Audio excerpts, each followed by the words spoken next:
sant yàlla.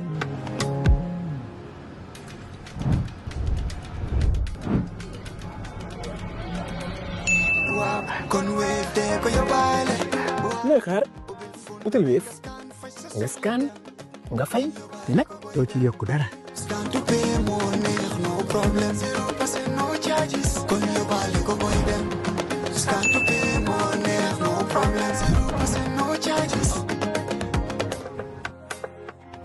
Jar Oil, the company, have filling stations across the country, and our rates are relatively cheaper than anyone else across the country. Jar Oil is the biggest producer and distributor of cement in the country with the most competitive prices in the market.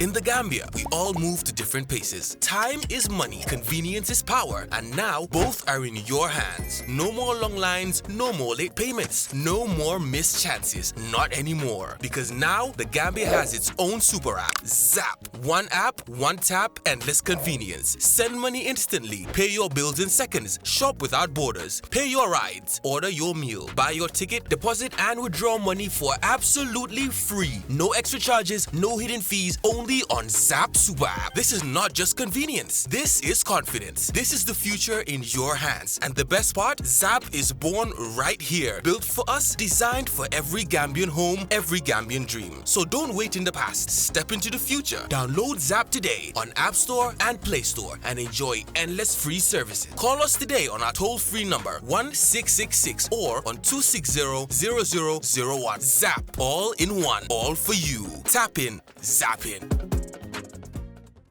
And on Thursday, the 11th of December 2025, we're with Mrs. Amie Bojang Sissoho. To you, to me, she is Mbadin Sonanka, Director of Press and Public Relations in the Office of the President.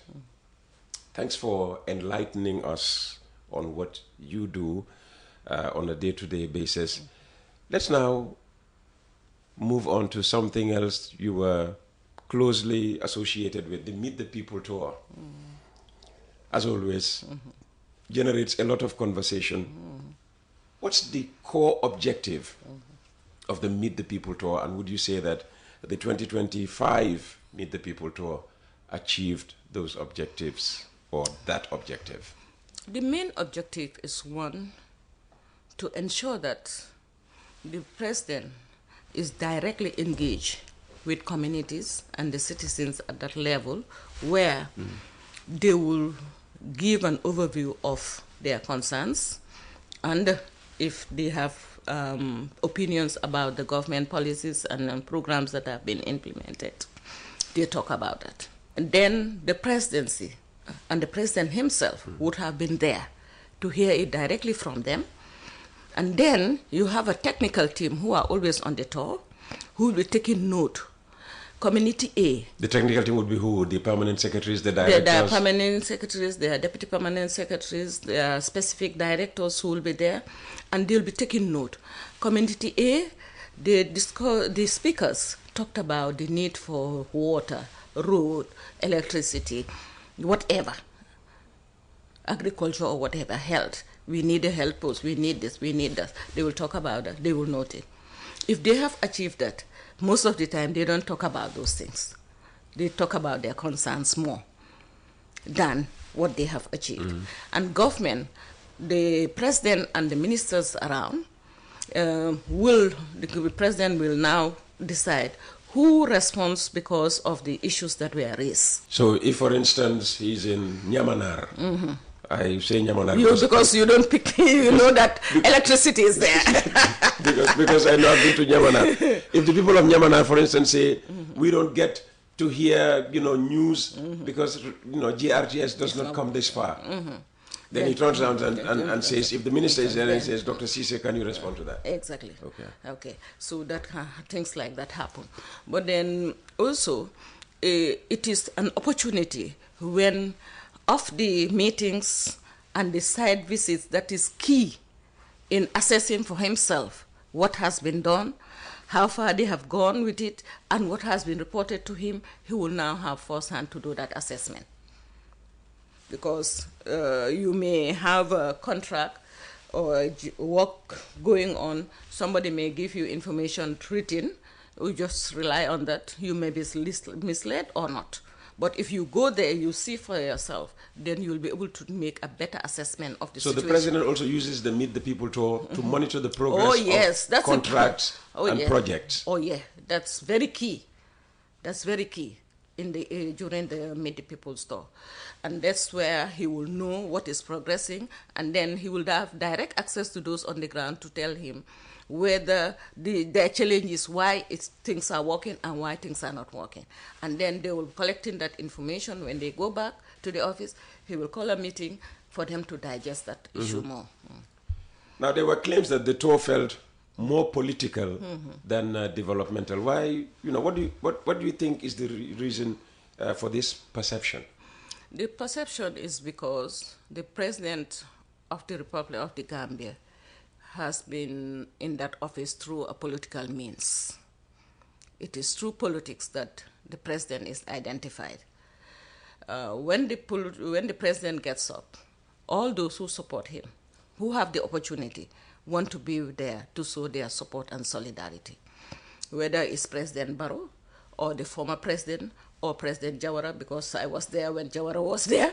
I went on tour, so I know exactly what is happening.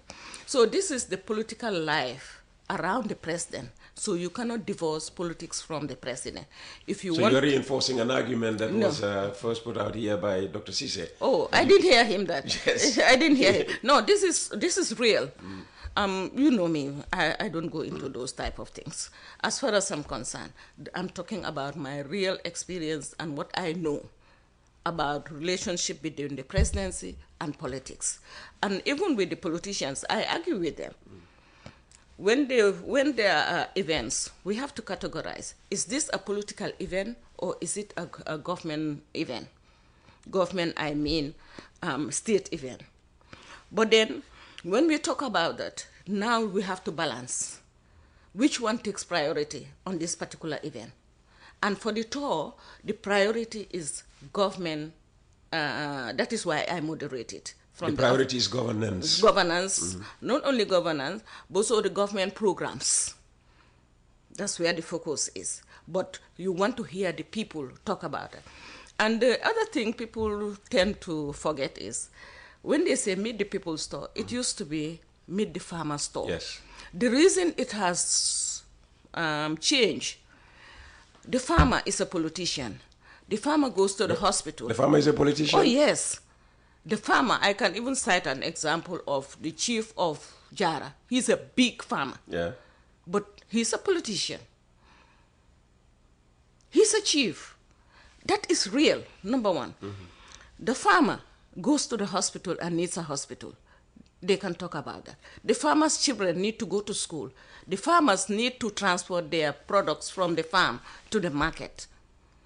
So they talk about roads. The farmer wants to improve their life and use electricity just like you have here. They want to make sure that they also have cold water. In fact, most of them live in very hot areas of the country. And you can cite the example when there wasn't enough electricity around the rural areas. Every time the president goes on tour, what comes up is, oh, Your Excellency, every Ramadan we go and buy ice block across the border for $15, for $50 for a block. This year we didn't hear that. Oh. The only place I think that have talked about electricity as a concern is the Nyamina. You have to be honest. Roads, most of the places, they didn't talk about roads. Instead, they were commending the government for the roads, for electricity, having schools closer to them. And now we have seen that government's perception about how do we build the skills and livelihoods of young people is being spread to the rural areas. That is why I think the person who was watching in Banjul spoke about what is happening there. We have in Basen now, they are working with Insight Training. That partnership is now creating skills development for youth in that area. You talk about WASU. There's a huge, massive. I think when the president inaugurates that, Peter, you should not send a reporter. You should go there. I should go myself? Yes, because sometimes... I will only go if I ride with the president. No, I'm just saying that. The reason I'm saying that, maybe your reporter will bring you a story, but you don't understand the context. Yeah, so the way you edit it depends on your perception and not actually what happened there. I remember during this tour when one of the media guys said, Auntie Amie, I did not know all these things happen. Yes, because you're staying in your comfort zone, in your studio with a computer, air conditioned, so you wouldn't know. You will only rely on the stories around you.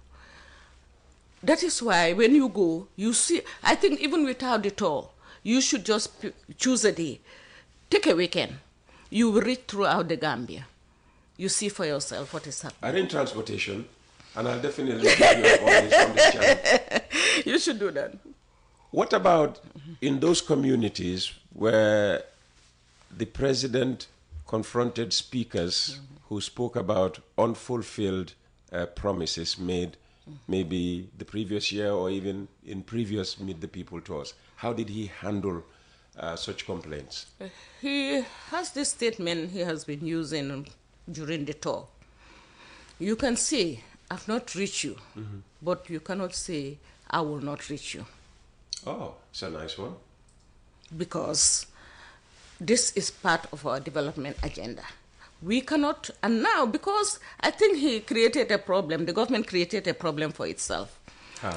Because there have been so much massive infrastructure development that now, within this short period, citizens are saying, you know what, actually this is possible for us to also have a road coming from our community to the highway. That is why now, if you look at what government is doing in the community, it's going into feeder roads to now connect the main trunks to the feeder community. So this is what the next agenda is, and it's happening. We have seen that in the Nyaminas, in the Salums, where now you will have 7 kilometers of road, off the road, tar road, real. And this is the reality. And now, because of those things, other communities are saying we also want roads. Because they're inspired that during this short period, it's possible to ensure that we have roads, we have electricity, we have water. And this time we have realized that there is less complaint about water. Last year, it was water, water, water. And I think this is the importance of the tour to even take to task the ministries, because they know that now citizens will demand these things. So they have to sit up and ensure that they do the right thing to ensure that they have provide what the citizens need. And the excellent thing about the government of President Adama Barrow is that now things that we are taking as projects are now programs. And they are even budgeted, part of the national budget. I think that is an excellent thing. That shows that there is going to be continuity to ensure that you provide for the people, not a one-off project and you disappear, or pilot project, you disappear. No, the government is doing programming. And those who are in development programming, they will understand that. When you do a pilot project, you do it once somewhere, you want to test how it works, and you disappear. So what? You raise the hope and leave us. But the government is insisting that we should have a program. That is why you will see the same thing happening in different communities.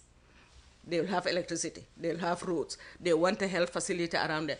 Imagine Tumanna, before independence, up to 2 years ago, was the first time they have a health post. The whole district. Even though they used to have a vice president. The whole, this is something massive. Peter, I have been traveling this country throughout as an activist. I have seen women, pregnant women in labor, carried from Sutukoba to Bajakunda on a donkey cart. These are real. Today you go there, they're riding on a tar road. They connect to Basse if they wish, they go to Pasabas to if they wish. You're telling people that these are not real? Yes, because you grow up. If you grow up here, and you are 20 years old, you will know that electricity is a problem. You will know the road is a problem. You will know that going to school is a privilege. You will know that. But the Gambia is beyond the urban. We understand the urban has more opportunities to speak about their concerns. Why would I talk about roads? I would talk about fish money. When I'm here, I think of fish money. I don't think of electricity. So when kurang goes off, I'll just say, "Mane now bunyu geten why isilen sun kurang." But the one who has never seen light in Yamanari, in Bolibana, now you have a school with internet. You're telling me that these are the people, this is not real? You tell me a health facility built in this country, in poor rural Gambia, where the woman can now have privacy to deliver on her own, in her own room, without being exposed to 3 women giving birth at the same time. You tell me that's nothing? Well, it depends. That was their reality before. Before. That they would These are really. We have experienced it, we have seen it. Today, you go to Kiang, you will have a woman delivering on her own, in private, with a shower and everything. You go to Tumana, you go to Salikenye, you go to Jimara. Jokadu is there. Okay. So I mean, if there were any fewer complaints this time about electricity, about roads, so what were the common complaints or requests, of the president on this Meet the People tour? Most of the time, we had the farmers talking about they want to know the price of groundnuts. That was one issue that we were waiting. And the challenge they had last year. We know it's 38,000. That is because after the tour. Okay. But then they will also complain, something that was recurring was the issue of the use of mobile money for the payments, because some areas, they may not have network, they have issues with a particular service provider, and the money has to go through the channel.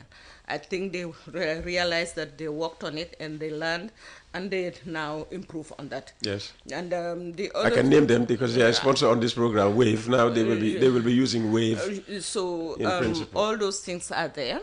So they listened to that well before the tour, because immediately after they were getting feedback, so they knew this was a challenge and they had to work on it. We went to places like Nyamina. Nyamina in particular, I think, has been a challenge. They also demanded water, more in that area, electricity, roads, and that is a fact. If you go there, you'll see that. But most of the countries, parts of the country we went to, honestly, they have seen that they are able to access these social services, and it has improved their lives. I heard one woman saying that, why do we have to go to Banjul or the Combos? We have everything we need here. We have electricity, we have road. It's like the people of Serekunda started saying, once some of the ministries started moving from Banjul to here, we started having no business in Banjul. People like me would stay a whole year without going to Banjul once. That decentralized that the government has taken to ensure that services reaches the remote people wherever they are, it is also supporting the no-exclusive the all-inclusive policy of the government. It's supporting that. I'm so impressed where a mother who is staying in URR can go to college with her baby, go back to her home, be a wife there. In the morning, she's a student. That is happening? Oh, yes. Wow. Oh, yes, it's happening in the Gambia. In my day, once you had a baby, that was it. Look at us. That's why some of us didn't have our degrees on time, because you are seen first as a woman who should just stay at home. We have seen that. We have seen the engagements with schools, communities who do not want their children to go to school because it's seen as haram.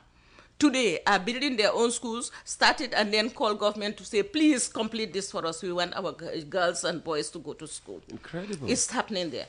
And we have seen the support Holland Foundation in particular has done to ensure that government has schools in every 5 kilometers or less. And now they have moved from just building the lower level schools to building skill centers where the young people, imagine Bansang Kawur having a science lab. This is what is happening in the Gambia. Science lab. That people like Peter Gomez in the Greater Banjul area. You stay here and talk. Have no idea about, yes. And no, Peter, to be honest, that's why I feel so emotional when I talk about this, because I've traveled for more than 30 years, the rural Gambia. I have seen what was there. So I can be... You've done presidential tours since Jawara days. Exactly. I've never been on one I have started tour since the 1990s to go on tour. So I can be an authority on to talk about tours, presidential tours and what is happening and how it is changing lives, because the government will be challenged during that period to bring facilities to them. You traveled with President Jammeh. You traveled with the late President Jawara. You're traveling with President Barrow. In their responses, to citizens' complaints, how do you compare the difference or differences? How did Jawara relate to citizen complaints? How did Jammeh relate to citizen complaints? How is Barrow relating to citizens or responding to citizens' complaints? From what I could recall, during the Jawara time, we had 2 teams from Radio Gambia at the time.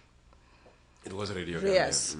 The main news team will be there, but my team would always go out to talk to the people in their real context, different from what is happening at the meetings. That's why we feel so emotional when and attached to these things. Like you will have them coach as to what to say. Here you don't coach. Sometimes it's even when they are there, they say, call the name. Sometimes you will hear me calling a name who was not informed. So it's nothing like preparing them to say, this is how you... No, there's a lot of liberty in the country as to what people say and what they want to say. Before they will coach you. No, don't talk about this, because you realize... Did that happen even during Jawara, or was this... I know of Jawara time. The coaching during Jammeh. You never traveled with Jammeh? Jammeh, not on the tour, but not as a news pack. Okay. We were on the sidelines doing interviews, because that's also a strategy for us at the time, because we didn't have enough resources to go to remote areas. Maybe the right person to answer this would be Modu Juf.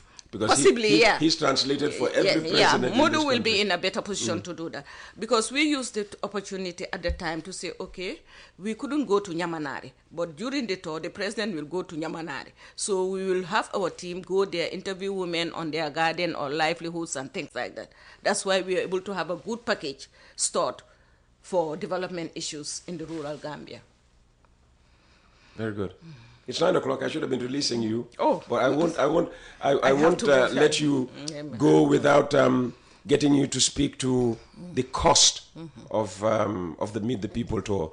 You know, every year, there's a lot of noise around what it costs the taxpayer, for President Barrow and, what people, perceive as this large, unnecessary entourage of people and cars to fuel and, night allowances to pay and all of that. How does the presidency justify, the cost to the taxpayer? Peter, every Meet the People tour I have witnessed being managed during this period under President Barrow. The governors I invited to bring in their budget. And those budgets are reviewed by a committee to determine whether this is okay or not. The mobilization, you tell the governor that the president is coming. The chiefs, the alcalos, their people, they want to come to a meeting because it's a joint meeting. The meeting is held in, let's say, Jokado, but Lower Nyomi, Upper Nyomi are part of that meeting. They mobilize their people to bring them to the meeting because it is part of the meeting where their issues have to be addressed. You bring them, they leave their homes in the morning. They should not have breakfast. You bring them, they spend the day there. They will have lunch. You bring them, you'll transport them. So, is it free? No, it's not free. It's a government program, government pays for it. But there is another category, which government has nothing to do with. People volunteering to give their solidarity to the president, and they pay their own way out there to come there. You see, when you go so there... from part of the crowd, people like Peter Gomez see this huge crowd and just assume that everybody in this crowd is being taken care of by That's not possible. A budget from the president. No way. I'm sure if you talk to the politicians, they will tell you they have their own budget. Because I've spoken to the admin issue. They have their own budget, separate from the government budget. People assume a lot of things, but, well, you know, li hecci nakalatu li do si heju si chinli and definitely maybe there'll be another opportunity, or you will talk to other people who will...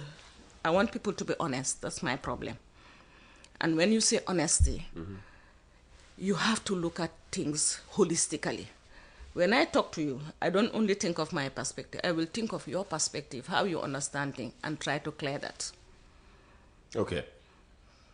So, allegations that in the budget you vote 50 million for the tour, but in reality, the president spends up to twice more than... I don't know whether it's twice more, but I know that the politicians have their own budget of their people they are also dealing with during the tour. That one I can say with authority. Okay, so no chance of outspending the 50 million that was voted for this particular tour. I would not know that because I'm not the administrative or directly engaged in the financial bit, but I know there are areas that are engaged with finance that has financial implication. Okay. Yeah. Maybe you know something about this. The last time it was a hippo. This time around, a crocodile. What was the president given? A live crocodile or a dead crocodile? Actually, the president, when that came, you know, I was there. I didn't even know that happened there. It was after we left. Somebody showed me from the social media. Yes. Because I think the people who brought they from Badibu or something. I have no idea. No, they are. No, I'm telling you. It Badibu. Was after that I got the story. Okay. They came from Badibu. Yes. They are Hunters Association or something. Yes. Hunting from the traditional point of view, you understand that. Yes. I understand the concerns about livestock with activism and everything. Yes. I understand that. Yes. But it was not like they did something illegal. They have a license. Yes. And they know that they can do A, B, and C, and they cannot do D. So they legally hunted. Yes. And got a crocodile. And got a crocodile and they for brought whatever. The crocodile to the president. Was it a live crocodile they brought to the president, or I have not seen it. That's the point. It was on the pictures that I saw afterwards that I realized, oh, when did this happen? They said, in fact, they came before we arrived there. And what did you see? A dead or a live crocodile in the picture? It's on a picture. I don't know whether it was dead or alive. I've never seen a crocodile in my life, so I cannot tell what it is. But as far as I know that it was before the president arrived there. That much I can say, because I was with the convoy, so and we were not there. When we came, it was not there. So it was before we arrived that was there, and they took pictures of it and things. And we didn't. Okay. I didn't even realize it was there until somebody called my attention. 6 minutes past 9 o'clock. You definitely have to leave here in the next 3 minutes.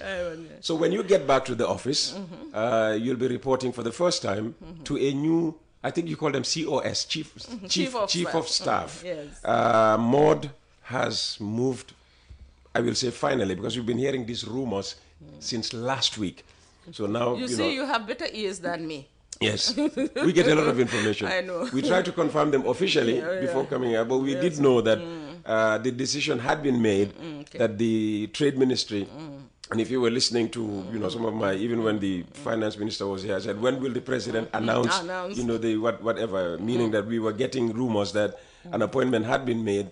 It was just awaiting official announcement. So Maud is off to the Ministry of Trade. It's a short walk from State House. And Loom, P.S. Loom, we congratulate him. Why the change, as far as you know? I wouldn't know why the change, But I know that the vacancy of the Ministry of Trade existed, and the president took a decision and filled that vacancy, and the deputy chief of staff been promoted to chief of staff, and that much I know that they also Mr. Momodu Kediba is also now the deputy chief of staff. Okay. This is the information I have. This is what I can say. So Loom, we hear only chief of staff. He's not chief of staff and no, minister. He's chief of staff according to the information. So he's not minister like Maud was minister. I did not get that information. Okay. So that one I'm not really in a position to say. So most likely minister in the presidency is quashed. I don't know. Because right now, or will you just arrive from yesterday, because that the last time I left the office, I couldn't confirm that information. But I know the press release, we were told chief of staff. Yes, absolutely. That's all. Yeah. Well, you could report to work and, your boss call. How does he call you? I mean... Why do you want to know that? He calls me Uncle Peter. So good. Does he call you Auntie Amie? Because he has said it in public, I can say yes. Yeah. He calls you Auntie Amie. Yes. Fantastic. So if you. President says Auntie Amie, I'm going to elevate you to Minister of the Presidency. Do you love your job so much that you say, thank you very much, Mr. President, but just let me continue relating with my friends in the media. I've been a media person all my life. When that happens, I will decide and I will let you know. When that happens, which means there's a chance of that happening. I don't know. That's why I said when. Yes, that's what I'm saying. I said when. I mean, thank you very much for your time this morning. Just some parting words, perhaps? Yeah, I just want us to understand that whether we are in the media or outside the media, there is a link, and that link is the Gambia. Let us focus on making it the best, critique the government so that we can take the government to account, but let it be based on genuine criticism to improve things, not to personalize and dehumanize people. I don't think the Gambia, our civilization should pass that stage. We should stop dehumanizing people. Let us focus on improving things and let people improve by giving genuine criticism so that, they say, whenever you hear it, you say, oh, really, definitely, we should look at this. That is the Gambia I look forward to every day, between the media and the public, and with governance being the intersect there to show that we all have responsibilities to the citizen.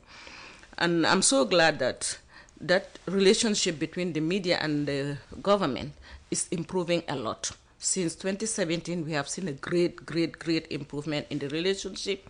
And by the way, I want to say this. Our annual presidential media dinner is now established as an annual event. That is because the president realizes that the government cannot do without the media cannot do without government. Even if you are independent, you want to know what is happening in government. Absolutely. So that means we are all Gambians. We have a purpose, and let's focus on that purpose. Thank you very much for having me. And I think I should say you should have more women on your show. You only call men. And there are women who are out there in their specialized areas who needs to be online. I know that because I follow you. Guilty as charged. Thank you very much for having me. But I'm glad that you have women who are in the background doing the great job. Not just in the background. So bring the women in the... Even on the front line. So bring them. Yes, thank you so much. Sonanka, thank you so very much. That's my name for her. Your name for her is Mrs. Amie Bojang Sissoho, Director of Press and Public Relations in the Office of the President.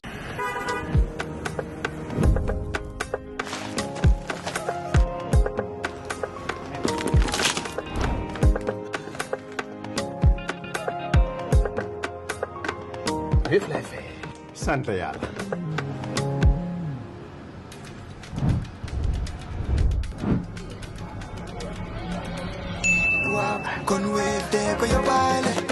looy xaar utal Wave nga scan nga fay te nag doo ci yokku dara.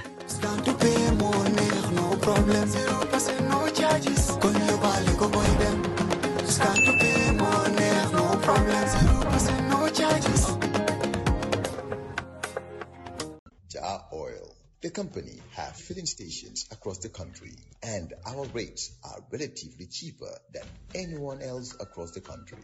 Jar Oil is the biggest producer and distributor of cement in the country with the most competitive prices in the market. In the Gambia, we all move to different paces. Time is money, convenience is power, and now both are in your hands. No more long lines, no more late payments, no more missed chances, not anymore. Because now the Gambia has its own super app, Zap. One app, one tap, endless convenience. Send money instantly, pay your bills in seconds, shop without borders, pay your rides, order your meal, buy your ticket, deposit and withdraw money for absolutely free. No extra charges, no hidden fees, only on Zap Super App. This is not just convenience. This is confidence. This is the future in your hands. And the best part, Zap is born right here. Built for us, designed for every Gambian home, every Gambian dream. So don't wait in the past. Step into the future. Download Zap today on App Store and Play Store and enjoy endless free services. Call us today on our toll-free number 1666 or on 260-0001. Zap, all in one, all for you. Tap in, zap in.